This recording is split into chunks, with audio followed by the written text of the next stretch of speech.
Hope Patriji. Okay. మనం ఈరోజు ధైర్యం గురించి చెప్పుకుందాం. ధైర్యం అంటే ఏంటి అసలు? ధైర్యం అంటే ఎక్కడి నుంచి రావాలి? మనం ధైర్యం అనగానే ఫస్ట్ ఏంటంటే మనకొచ్చే సమస్యల నుంచి దాన్ని ఎదుర్కొంటాం. ఆ తర్వాతేమో దాని నుంచి బయటపడతాం. అయన్నీ ధైర్యం అనుకుంటున్నారు. అది భౌతికంగా ఇక్కడి వరకే అది. ఆ ధైర్యం ఎంతవరకు అంటే ఎవరన్నా మన మీద వచ్చి గొడవ పెడుతున్నప్పుడు జస్ట్ మనం కేకేసే వరకు అంతవరకే ధైర్యం. కానీ అన్నిట్లికన్నా ధైర్యం దేంట్లో ఉండాలి? మన ఆత్మలో ఉండాలి. మన ఆత్మ శక్తి అన్నిటికన్నా ధైర్యం. ఏదైతే మన జన్మ తీసుకుంటున్నప్పుడు మన అంటే ఇప్పుడు ఇక ధైర్యం అన్నది ఎలా ఏర్పడ్డది అంటే బిలీవింగ్ సిస్టమ్ అంటే పర్టికులర్ గా మన తల్లి గర్భంలో ఉన్నప్పుడు మన తల్లి ఏ రకమైన స్థితిలో ఉంది మనని కన్నప్పుడు మన ప్రెగ్నెన్సీగా ఉన్నప్పుడు మన తల్లి మన గర్భంలో ఉన్నప్పుడు ఆవిడ ఏ అయితే భయాలు పెట్టుకుంటుందో ఆ భయాలు మనకు కూడా వచ్చి ఛాన్సెస్ ఉన్నాయి. అందుకే చూడండి, ఒక ఇంట్లో ఇద్దరు పిల్లలు ఉన్నారంటే పెద్దవాళ్ళు కొంచెం అమాయకంగా ఉన్నా సరే రెండో వాళ్ళు మటుకు మంచి ముదురులు ఉంటారు. ఎందుకంటే పెద్దవాళ్ళని కన్నప్పుడు ఏమవుతుంది అంటే ఆ తల్లికి అత్తగారింట్లో కొత్త భయపడతా ఉంటది. అది తినాలా ఇది తినాలా అసలు ఎలా ఉండాలని భయపడతా ఉంటది తల్లి. కానీ సెకండ్ ప్రెగ్నెన్సీ టైం వచ్చేటప్పటికి అన్ని అలవాటైపోతాయి. ఇదే నా ఇల్లు అనే లెక్కలోకి వచ్చేస్తాయి. అప్పుడు ఆ చిన్నోడికి అంతగా ధైర్యం ఉంటది. పెద్దోళ్ళు గమ్మున ధైర్యం ఉంటది. ఇక్కడ చూసుకోండి, ఏ ఇంట్లో అయినా సరే పెద్దోళ్ళు కొద్దిగా మెత్తగానే ఉంటారు, ఏదో నార్మల్ గానే ఉంటారు. కానీ చిన్నోళ్ళు పెద్ద ముదురులు ఉంటారు ఎక్కడైనా సరే. అది మీకు ప్రాక్టికల్ గా మీరు చూసుకోండి. ఇది ఫస్ట్ బేసిక్. ఎక్కడి నుంచి వస్తుంది ఇది? తల్లి గర్భం నుంచి వస్తుంది. తల్లి గర్భంలో ఉన్నప్పుడు ఆవిడ ఏదైతే బాధపడుతుందో, ఆవిడ ఏదైతే భయపడుతుందో అవన్నీ ఆ భయాలన్నీ కూడా క్యారీ ఫార్వర్డ్ ఈ పిల్లలకు వస్తూ ఉంటాయి. ఓకే. ఈ పిల్లలకు వస్తున్నప్పుడు దీన్ని మనం ఎలా మార్చుకోవాలి అంటే అది మామూలుగా నేను ఈ రోజు కళ్ళు మూసుకుని నేను ధైర్యవంతుని అంటే ధైర్యవంతుడు అయిపోతాం మనం. నాకు ఈ రోజు నుంచి బలం వచ్చేసిందంటే బలం వచ్చేస్తుందా? అది కాదు. ఎక్కడి నుంచి మోల్డ్ చేసుకురావాలి? మన ఒక్క ఆత్మ పుట్టినప్పటి నుంచి జన్మ పరంపరలో ఉన్న ధైర్యాన్ని మనం వెనక్కి తెచ్చుకునే ప్రయత్నం చేయాలి. మనిషికి రెండే కష్టాలు ఉంటాయి. పెద్ద కష్టాలు రెండే ఉంటాయి మనిషికి. ఆ రెండు కష్టాలు ఏంటంటే ఒకటి పుడతాం, ఒకటి చావటం ఒకటి. ఒకటి పుడతాం, ఒకటి చావటం అంతే. మిగిలిన కష్టాలు ఏమి కాదు, కష్టాలు కాదు అసలు. నథింగ్, మిగిలిన మాయ అంతే. ఆ మాయలో పడిపోయి మనం గిలగిలా కొట్టేసుకుంటాం అంతే. రెండే కష్టాలు ఉంటాయి, పుడతాం ఒకటి, చావటం ఒకటి. పుట్టినప్పుడు కూడా చాలా కష్టపడతారు, చనిపోయేటప్పుడు కష్టపడతారు. ఈ రెండే ఉంటాయి.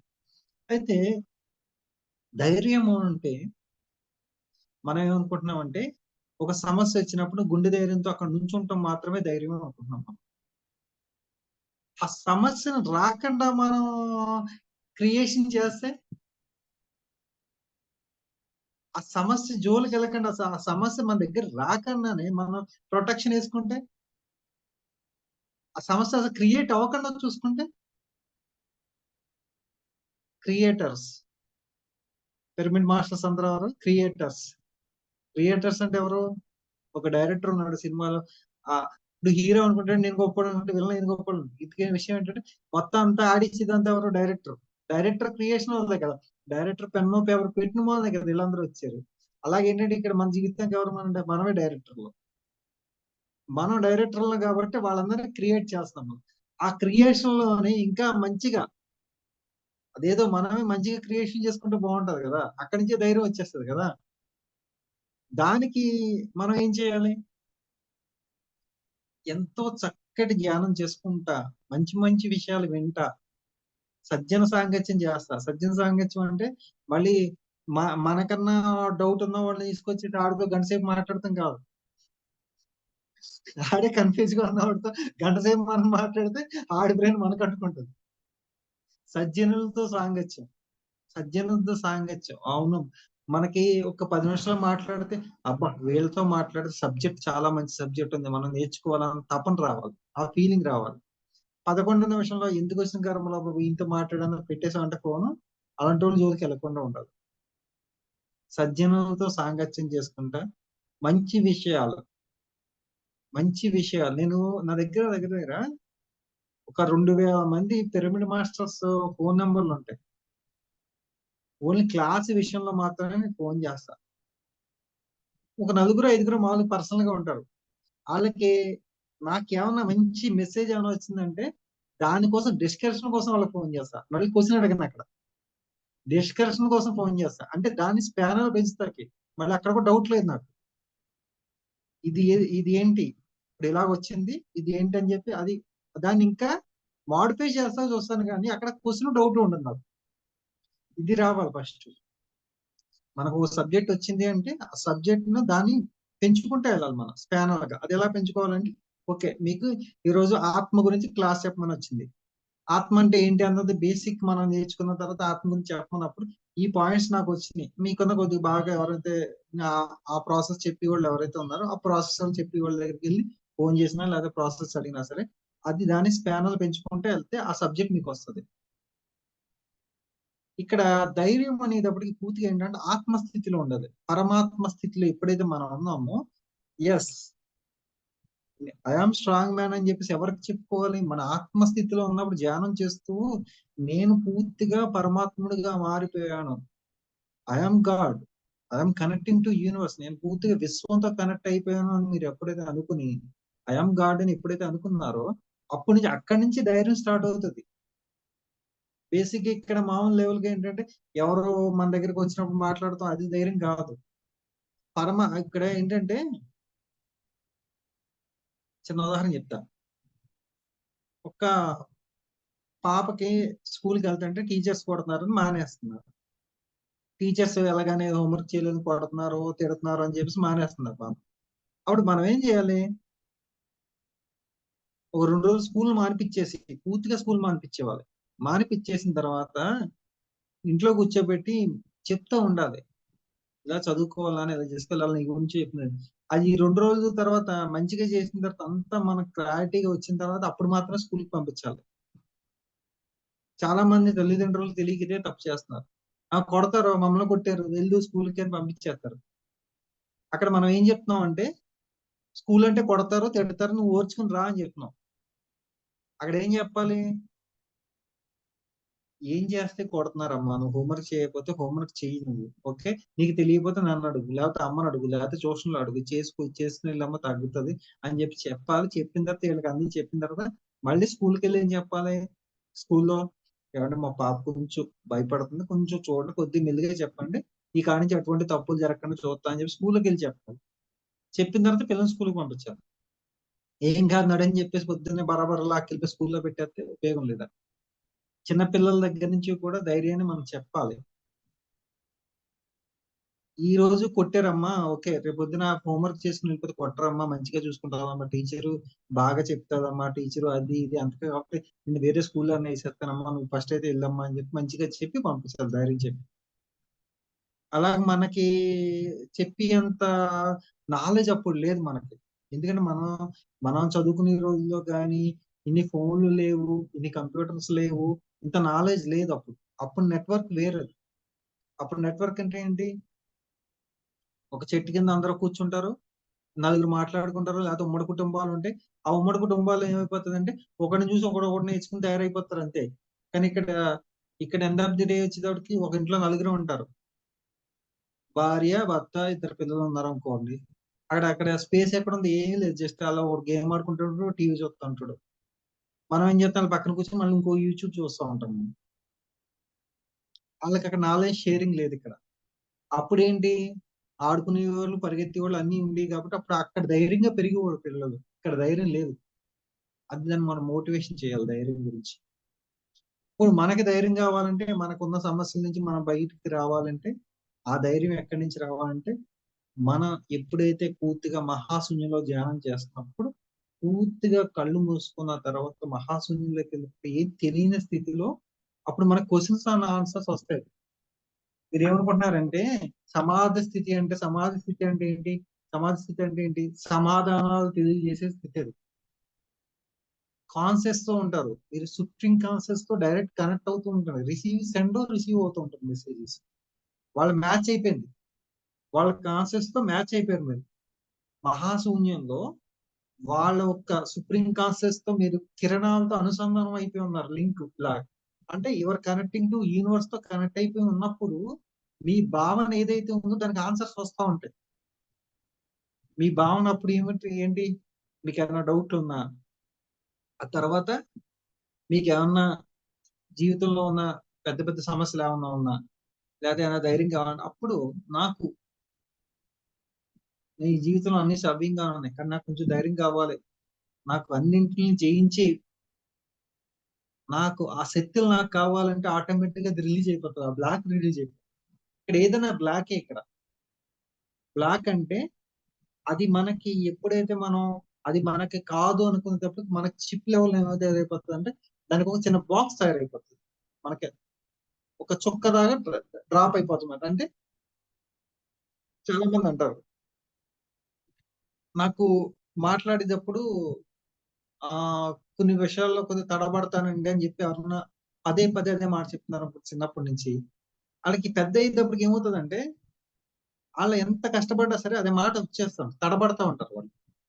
అదే అది ఎక్కడ పడ్డది, ఇక్కడ పడిపోయింది బ్లాక్. సబ్ కాన్షియస్ మైండ్ లో ఒక డాట్ కింద పడిపోయింది. ఏంటంటే నువ్వు ఇప్పుడు అది పదే పదే గుర్తు ఉంటది. నువ్వు 10 నిమిషాలు కరెక్ట్ గా మాట్లాడిస్తే 11 నిమిషంలో నువ్వు తడబడాలని చెప్పి చెప్తా ఉంటది. ఇతనికి ఉందా లేకపోతే తడబడతాడు. దాన్ని అని బ్లాక్స్ అంటారు. ఆ బ్లాక్స్ అన్ని మనం క్లియర్ చేసుకోవాలంటే పూర్తిగా మహాశూన్యంలో కూర్చొని మనం ధ్యానం చేస్తున్నప్పుడు కరెక్ట్ గా ఒక్కొక్క బ్లాక్ క్లియర్ చేసుకుంటే వెళ్ళినప్పుడు మాత్రమే మనకి ధైర్యం ఉన్నది, అంటే భయం ఉన్న చోటను మొత్తం పూర్తిగా రిమూవ్ చేసేస్తే ధైర్యం ఉన్నది వస్తుంది. ధైర్యం అంటే ఏంటి, భయం లేకుండా ఉండటం ధైర్యం. అది ఎక్కడి నుంచి రావాలి, పూర్తిగా మనలో ఉన్న సరికాని భయాలను ఎక్కడి నుంచి తీసేయాలి, మన ఆత్మలోంచి తీసేయాలి. ఈ జన్మ పరంపరలో మన ఆత్మ పుట్టినప్పటి నుంచి ఎన్ని జన్మల్లో భయాలని అన్ని తీసుకుంటూ రావాలి. మనం ఏమనుకుంటున్నాం మన శరీరకంగా ఈ గణేష్ అన్నవాడు ఇక్కడే ఉన్నాడో ఈ గణేష్ కి సంబంధం ఉండదు. కానీ నా జన్మలో ఎన్ని జన్మలు ఉన్నాయో అన్ని జన్మల్లో భయాలు తీయాలి, అప్పుడు మాత్రం సెట్ అవుతుంది. మళ్ళీ ఇక్కడ ఏంటి, ధనం ధనం ఒక బ్లాక్ ఉందంటే ధనం బ్లాక్ ఎక్కడి నుంచి తీయాలి, నా అన్ని జన్మల్లోంచి తీసుకుంటూ రావాలి. రిలేషన్షిప్ బాగుంటలేదు, నా భార్యకి భర్తకి ఎవరికైనా భార్యకి భర్తకి లేదా అత్తగారికి కోళ్ళకి ఇలా ఎవరికి బాగుపోతుంది, అదన్నీ ఎక్కడ తీయాలి, జన్మ జన్మలుగా తీయాలి. ఈ బ్లాక్స్ తీయాలంటే దానికి కారణం ఎలా చేయాలి, మహాశూన్యంలో కూర్చున్నప్పుడు బాగా మంచి స్థితికి వెళ్తున్నప్పుడు మీరు కంపల్సరీ కూడా 15 రోజులు పూర్తిగా, ఈ రోజు నుంచి 15 రోజులు పూర్తిగా మహాశూన్యంలో 1 అవర్ కూర్చుంటే నేర్చుకోండి. 1 అవర్ మీరు మహాశూన్యంలో కూర్చుంటే నేర్చుకున్న తర్వాత 1 అవర్ కూర్చున్న 16వ రోజు నుంచి మీలో మీకు డిఫరెంట్ చేంజెస్ కనిపిస్తాయి. ఆ డిఫరెంట్ చేంజెస్ ఎక్కడ వస్తాయి, పూర్తిగా ఆత్మస్థితి నుంచి పరమాత్మ స్థితికి చేరుకుంటూ మహాసమాధిలో మీరు కనెక్ట్ అయిపోయారు. అంటే your connecting to supreme conscious, your connecting to universe. Universe తో మీరు ఎప్పుడైతే కనెక్షన్ ఏర్పడ్డదో ఆ రోజు నుంచి విశ్వ కళ్యాణంతో పాటు మీ కళ్యాణం కూడా జరుగుతుంది. అప్పుడు ఏదైతే భావన ఉందో ఇప్పుడు ఓకే, మా ఇంట్లో వాళ్ళకి వాళ్ళకి ఇప్పుడు మన ఇంట్లో వాళ్ళకి ఎవరికి బాగాలేదు, రిలేషన్స్ బాగాలేదు అనుకోండి, రిలేషన్స్ బాగాలేదు ఓకే కూర్చోవాలి. నాకు జన్మ పరంపరలో ఉన్న రిలేషన్స్ అన్ని కూడా నేను సవ్యంగా చేసుకున్నాను, ఈ రోజు అనంతమైన ప్రేమను రిలీజ్ చేస్తున్నానని చెప్పేసి ఆ సుప్రీం కాన్షియస్ లో ఉన్నప్పుడు మీరు ఏదైతే బ్లాక్స్ ఉన్నాయో అవి రిలీజ్ చేసుకుంటూ ఉంటే అయిపోతుంది. అది చెయ్యాలి. ధైర్యం కూడా అక్కడ ఉంది. ధైర్యం కూడా ఏంటి, భయాన్ని పూర్తిగా నాలో ఉన్న భయాలన్నీ కూడా ఈ రోజు నుంచి నా జన్మ పరంపరలో ఉన్న భయాలని తీసేస్తున్నాను.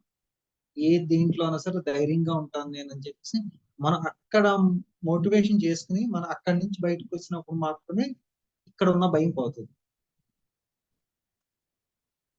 I'm strong man, I'm strong man అని చెప్పేసి ఇక్కడ మనం ఇలా బూస్ట్ తాగేసి ఇలా ఇలా అంటే మాత్రం ధైర్యం రాదు.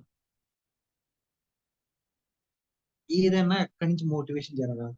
మనం ఏమనుకుంటున్నామంటే చాలా మంది డౌట్ ఏంటంటే నేను ఈ జన్మలో చాలా మంచివాడిని కదా, నాకు ఎందుకు ఇన్ని కష్టాలు వస్తున్నాయి, నేను అన్ని పనులు సవ్యంగా చేస్తున్నాను కదా, నేను చాలా పర్ఫెక్ట్ గా ఉన్నాను కదా, నాకు ఎందుకు ధ్యానం చేస్తున్నా సార్, ఇంకా నేను ఇంకా అనుకున్న గోల్స్ రీచ్ అవ్వలేకపోతున్నాను అంటే ఇది చేస్తున్నారు.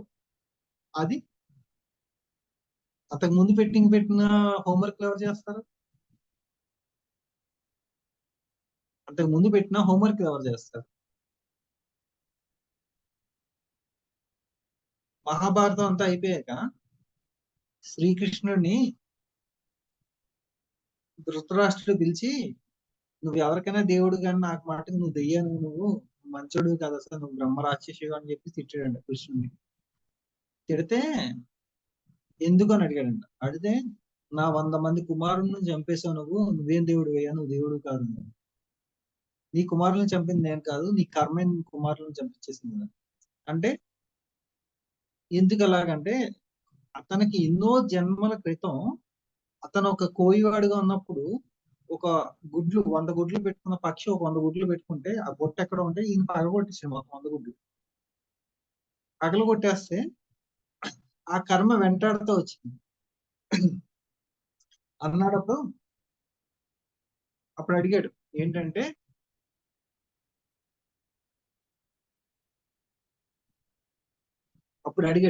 ఏంటంటే, ఎప్పుడో కర్మ ఇప్పుడు వచ్చింది అంటున్నావు, అది ఇన్ని జన్మలకి ఎందుకు వచ్చింది, ఇప్పుడే ఎందుకు వచ్చిందంటే, నువ్వు 100 మంది పిల్లల్ని కనే పుణ్యం ఇప్పుడు దాకా చేసుకున్నావు ఇన్ని జన్మలు బట్టి.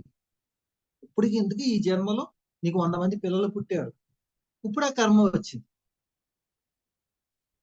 అర్థమైందా? ఇప్పుడు ఏంటంటే దానికి సరిపోయేది కూడా మనం చెయ్యాలి, బ్యాలెన్స్ అవ్వాలి. బ్యాలెన్స్ అవుతేనే కర్మ వస్తుంది అక్కడ. అది బ్యాలెన్స్ అవ్వకుండా రాదు. ఇప్పుడు మీరు మంచి పని అంతకు ముందు చెడు పని చేసాడు, ఏంటంటే గుడ్లు పడగొట్టేసాడు కానీ ఈ జన్మలో 100 మంది పిల్లలు పుట్టి శక్తి తెచ్చుకుంటే ఇన్ని జన్మలు తీసుకున్నాడు. ఇన్ని జన్మలు తీసుకున్నప్పుడు 100 మంది పిల్లలు పుట్టాడు. ఇప్పుడు ఏంటంటే వెంటనే కర్మ తీసుకున్నాడు. అలా ఏంటంటే ప్రతిదీ లింక్ అయి ఉంటుంది చేంజ్ జన్మలో. అందు గురించి ఏంటంటే మనకి మళ్ళీ ఇప్పుడు ఏదో కర్మ గురించి చెప్తున్నారు అతమాటలు భయపెడుతున్నారని మీరు అనుకోవద్దు. ఇక్కడ మేము ఎందుకు చెప్తున్నాము అంటే, సరైన సాధన చేసుకుంటా మనసా వాచ కర్మన ఎవరిని తిట్టకుండా ఉంటూ ఈ జన్మ ఒక పర్పస్ తెలుసుకుని ఈ లైఫ్ కనుక మనం సరిగ్గా ఈ జన్మలో మన కొనసాగుతూ మంచి మార్గంలో వెళ్తే మాత్రం చాలా వరకు నెంబర్ ఆఫ్ కర్మలు ఈ జన్మలోనే తొలగించుకునే మార్గం అయితే జ్ఞాన మార్గంలో ఉంది. అందుకే చాలా మందికి ఈ రోజు కూడా ఎంత సాధన చేసినా సరే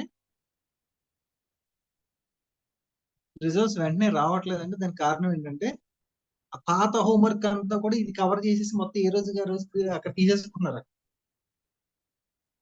పాత పెండింగ్ ఉన్న కర్మలన్నీ కూడా తీసేస్తున్నారు అక్కడ. అందు గురించి ఏంటంటే చాలా మందికి ఇక్కడ రిజల్ట్స్ రావట్లేదు. అంటే ఆ రిజల్ట్స్ రావట్లేదు అంటే మీరు బాగా చేస్తున్నా, ఇంకా రిజల్ట్స్ రావట్లేదు, ఇంకా బాగా చేయాలి. పత్రి గారు ఏం చెప్తారు, కష్టం వచ్చిందా కూర్చో మెడిటేషన్ లో, హ్యాపీగా ఉన్నావా కూర్చో, బాధ కలిగిందా కూర్చో, మొత్తం ఏదైనా కూర్చో కూర్చో కూర్చోండి. ఎందుకు కూర్చోమన్నారంటే మనం చేసి ఎంతసేపు సాధన చేసినా సరిపోదు, ఈ జన్మకి సరిపోతుంది. అంత ముందు జన్మ ఆ జన్మలో కర్మ పదాలు తీసుకుని ఇక్కడ దాకా వచ్చాము. అవన్నీ బ్యాలెన్స్ చేసుకుంటే వెళ్తే మాత్రమే కంపల్సరీ కూడా జీవితంలో మనం ఎదుగుతాం. మళ్ళీ తర్వాత ఇంకోటి ఏంటంటే సజ్జనులతో సాంగత్యం. సజ్జనులతో సాంగత్యం అంటే ఏంటి, సబ్జెక్ట్ వాళ్ళకి నిజంగా వచ్చేలా చూసుకోవాలి. మళ్ళీ ఎవరు పడితే వాళ్ళతో టాపిక్ షేర్ కాదు, సబ్జెక్ట్ కరెక్ట్ గా చెప్తున్నారా లేదా. మీరు ఒకటి అడుగుతుంటే, ఇప్పుడు మీరు ఎన్నాళ్ళ నుంచి మెడిటేషన్ చేస్తున్నారంటే, మా గురువు గారు ఇదని చెప్తున్నాడు ఇంకో ఉపయోగం ఉంది. మీరు ఎన్నాళ్ళ నుంచి సాధన చేస్తున్నారని క్వశ్చన్ అడిగారు, మా గురువు గారు పలానా ఆయన అని చెప్పాడు అనుకో, అంటే ఏంటంటే ఆయనకి మీకు సింక్ అవ్వదు. అంటే మీరు అడిగిన టాపిక్ ఆన్సర్ చెప్పాలి, మీరు అడిగిన దానికి సవ్యంగా సమాధానం చెప్పి కరెక్ట్ గా చెప్తున్నాడు చూసుకున్న తర్వాత సజ్జన సాంగత్యం చేయాలి. ఆయనకి ఏదో డౌట్లు ఉన్నాయి, 10 డౌట్లు ఉన్నాయి ఆయనతో మనం సజ్జన సాంగత్యం చేస్తే మనకు ఉన్న డౌట్లు కూడా మర్చిపోయి మొత్తానికి ఆయనలో తయారైపోతాం మనం కూడా. అందుకే ఏంటంటే చూసుకుని మంచి సబ్జెక్ట్ తో కూర్చొని మాట్లాడుకో. గ్రూప్ డిస్కషన్ కూడా పెడతాము, చెప్తే ఒకసారి పెడతా గ్రూప్ డిస్కషన్ కూడా. ఎవరో మామూలుగా నార్మల్ గా ఎవరికి వాళ్ళు మాట్లాడుకుని ఇలా గ్రూప్ డిస్కషన్ కూడా పెట్టచ్చు, చెప్తాను నేను త్వరలో. ఆ తర్వాత ఇంకోటి ఏంటంటే రోజు సాధన చేస్తున్నాము, ఇంకా ఆలోచనలు వస్తున్నాయి, ఇంకా లైఫ్ లో ఇంకా చేంజెస్ ఏం కనిపిస్తలేదు అన్న వాళ్ళకి ఒకటి గుర్తుపెట్టుకోండి, ఏంటి అంటే ఎంతసేపు సాధన చేస్తున్నారు, ఎంతసేపు మహాశూన్యంలో ఉంటున్నారు? ఫస్ట్ క్వశ్చన్ ఏంటంటే మీరు ఎంతసేపు సాధన చేస్తున్నారు, ఎంతసేపు మహాశూన్యంలో ఉంటారు? ఫస్ట్ క్వశ్చన్ మీరే వేసుకోవాలి. తర్వాత ఏంటంటే మీకు వచ్చి ఏదైతే జీవితంలో వచ్చి కష్టాలు అయినా సరే అవి మీరు రిపీటెడ్ గా మళ్ళీ మీరు మాట్లాడుతున్నారో అది గమనించుకోవాలి. ఫస్ట్ రిపీటెడ్ గా నాకు ఇది ఉంది అని చెప్పి మీరు పదే పదే మాట్లాడుతుంటే మీరు చేసే ధ్యాన శక్తి దానికి వైబ్రేషన్స్ ఇస్తున్నారు. ఇప్పుడు మీ బాస్ తో ప్రాబ్లం ఉంది, పదే పదే మా బాస్ తో ప్రాబ్లం అని మీరు ధ్యానం చేసి పదే పదే ఉంది అని వాడికి దాన్ని నెంబర్ ఆఫ్ టైమ్స్ ఎక్కువ చేసుకుంటున్నారు మీరు. అందుకే ఏంటంటే మాట కంట్రోల్ ఉండాలి, మనసులో కూడా ఆలోచన కంట్రోల్ ఉండాలి. అప్పుడు మాత్రమే మనకి ఏది కూడా మన దగ్గరికి రాదు. ఇక్కడ క్లాస్ చెప్తా నేను ఎక్కడో ఆలోచించి ఇక్కడ క్లాస్ చెప్తే మీకు ఏమైనా ఉపయోగం ఉంటుందా? ప్రజెంటేషన్ లో ఉంటూ ప్రజెంట్ మూమెంట్ తీసుకుంటూ ఎక్కడి నుంచి ఏదో నాకు యూనివర్స్ కనెక్ట్ అయ్యానో ఆ కాన్సెప్ట్స్ నుంచి నేను క్లాస్ చెప్పితేనే కరెక్ట్ గా వస్తుంది. ప్రతిదీ అంతే.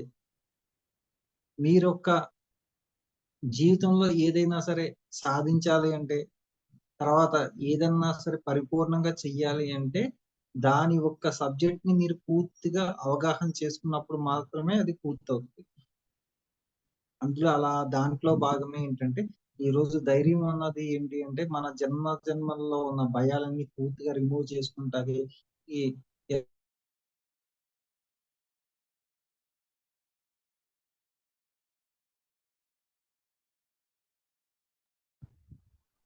15 రోజులు పూర్తిగా మహాశూన్యంలో ఉంటా ఒక స్టేట్ ఆఫ్ మైండ్ లోకి వెళ్ళి అక్కడి నుంచి మన సమాధి స్థితిలోకి ఉండి సమాధి స్థితి ద్వారా మన క్వశ్చన్ అండ్ ఆన్సర్స్ తీసుకుని దాన్ని బట్టి మనం మోటివేషన్ అవుతుంది. ప్రతిదీ కూడా మనకి ఇన్బిల్ట్ ధైర్యం అనే కాదు, ఏదైనా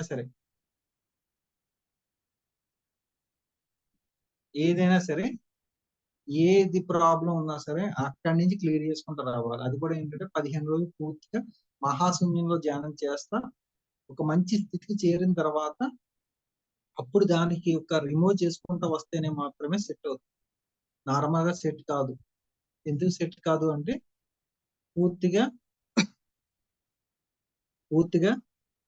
మనం దగ్గర ఉన్న బ్లాక్స్ అన్ని కూడా రిమూవ్ చేసుకుంటా ధ్యానం ద్వారా ముందుకు వెళ్తే మాత్రమే మనం సక్సెస్ సాధిస్తాం. ఇది దీనికి ఏదైతే ఉందో దానికి ఏంటంటే దేనికి సంబంధించిన దాంట్లో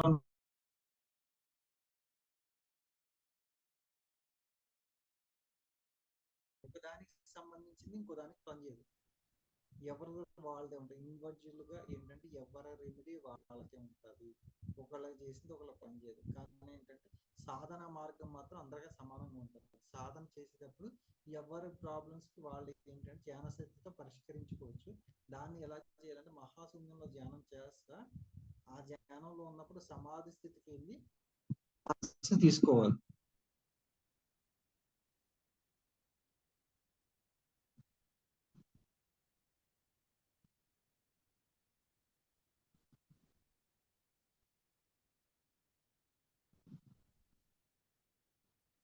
ఇప్పుడు వస్తుందా వాయిస్? మధ్య మధ్యలో కట్ అవుతుందా? వేరే ఫోన్ వస్తుంది సార్. ఓకే. అయితే ఇప్పుడు దీన్ని ఎక్కడ దాకా క్లియర్ అయింది? లో వాయిస్ వస్తుందా? గట్టిగా చెప్తున్నానండి. అయితే ఎప్పుడైతే మనం సమాధి స్థితికి కనెక్ట్ అవుతున్నప్పుడు మాత్రమే మనం ఉన్న ఏదైతే బ్లాక్స్ ఉన్నాయో రిమూవ్ చేసుకోగలం. అప్పుడు మాత్రమే చేయగలం. ఇవన్నీ చేయాలంటే ఫస్ట్ ఏంటంటే మీరందరూ కూడా పూర్తిగా మహాశూన్యంలో కూర్చొని మహాసమాధుల కంటే పూర్తిగా మంచి కాన్సెప్ట్ కనెక్ట్ అయినప్పుడు మాత్రమే రిమూవ్ చేసుకునే శక్తి వస్తుంది.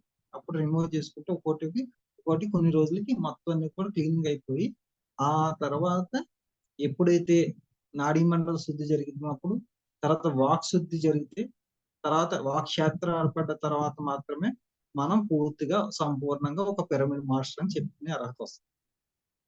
అప్పుడు దాకా ఇది రాదు. అప్పుడు దాకా కూడా మన బిగినర్సే మనం రన్నింగ్ చేసుకుంటా మనం నేర్చుకుంటా ఉన్నట్టు. ఎప్పుడైతే నాడీ మండల శుద్ధి జరిగిపోయిన తర్వాత డిఎన్ఏ యాక్టివేషన్ అయిపోయి డిఎన్ఏ ప్రాసెస్ జరిగిపోయిన తర్వాత మనకి వాక్ శుద్ధి వచ్చిన తర్వాత వాక్ క్షేత్రం ఏర్పడుతుంది. వాక్ శుద్ధి అంటే మనం మాట్లాడేటప్పుడు మంచిగా ఏ సబ్జెక్ట్ పట్టుకుంటే ఆ సబ్జెక్ట్ అందరికి అర్థమయ్యేలా చెప్పగలం. అది వాక్ శుద్ధి. వాక్క్షేత్రం అంటే మాటే మంత్రంలో పనిచేస్తుంది. మనం ఏదంటే జరిగిపోతుంది. ఆ 2 జరగాలి. ఫస్ట్ మన దేహం అంతా కూడా శుద్ధయిపోవాలి ఫస్ట్. డీఎన్ఏ ప్రాసెస్‌లో దేహం అంతా కూడా శుద్ధయిపోతది. అంటే ఏ రకమైన అనారోగ్య సమస్యలున్నా మొత్తం అన్నీ క్లీన్ అయిపోతే అది జరిగిపోతది ఫస్ట్. తర్వాత నాడీ మండల శుద్ధి జరుగుతది. తర్వాత వాక్ శుద్ధి జరుగుతది. తర్వాత వాక్క్షేత్రం ఏర్పడుతది. వాక్క్షేత్రం అంటే పూర్తిగా మనం ఏదనుకుంటే అది జరిగిపోతూ ఉంటది. ఇయన్నీ జరిగిన తర్వాత మాత్రమే మనం ఒక పిరమిడ్ మాస్టర్‌గా ఒక మెట్టెక్కినట్టు. అక్కడి నుంచి సినిమా మొదలవుతుంది. ఒక మెట్టెక్కాలంటే ఇయన్నీ జరిగితే ఒక మెట్టెక్కినట్టు. ఈ మెట్టెక్కిన తర్వాత అప్పటి నుంచి ఆళ్ళు వాడటం మొదలుపెడతారండి. పైనున్న ఎవరైతే హాస్టల్ మాస్టర్స్ అంటున్నామో, గురువులు అంటున్నామో ఎవరన్నా అప్పటి నుంచి మన లైఫ్ పర్పస్ ఏంటి? ఈ ప్రాసెస్‌లో లైఫ్ పర్పస్ ఏంటో తెలిసిపోతది. మన గురువు ఎవరో తెలిసిపోతది. మన కాన్షియస్ లెవెల్ ఎక్కడుందో తెలిసిపోతది. అసలు మనం ఏ పని చేస్తాకొచ్చామో తెలుస్తది. ఇయన్నీ జరుగుతూ మాత్రమే. ఇయన్నీ జరగాలంటే బాగా సాధన చేయాలి. మన శరీరంలో మనం ఉన్నామా లేదా అని మర్చిపోయి మరి సాధన చేస్తే మాత్రమే ఇయన్నీ జరుగుతాయి. అప్పుడు మాత్రమే కరెక్ట్‌గా మనం ఒక స్టెప్ ఎక్కినట్టు మెడిటేషన్‌లో. 100 మెట్లున్న మెడిటేషన్‌లోకి నేనిప్పుడు చెప్పినయన్ని కూడా ఒక మెట్టెక్కుతాకే. ఆ 99 మెట్లు మీరే ఎక్కాలి. ఒక మెట్టెక్కి మార్గమే ఈ 41 రోజుల సాధన. ఒకే మెట్టు మాత్రం ఎక్కించగలం. ఆ తర్వాత నుంచి ఎవరి మెట్లు వాళ్ళే ఎక్కాలి. అలా ఎక్కాలంటే కంపల్సరీ సాధన చేయాలి. అది ఈ రోజు చెప్పిన విషయాల్లో ఏమైనా డౌట్ ఉంటే అడగండి. రికార్డింగ్ ఆఫ్ చేస్తా.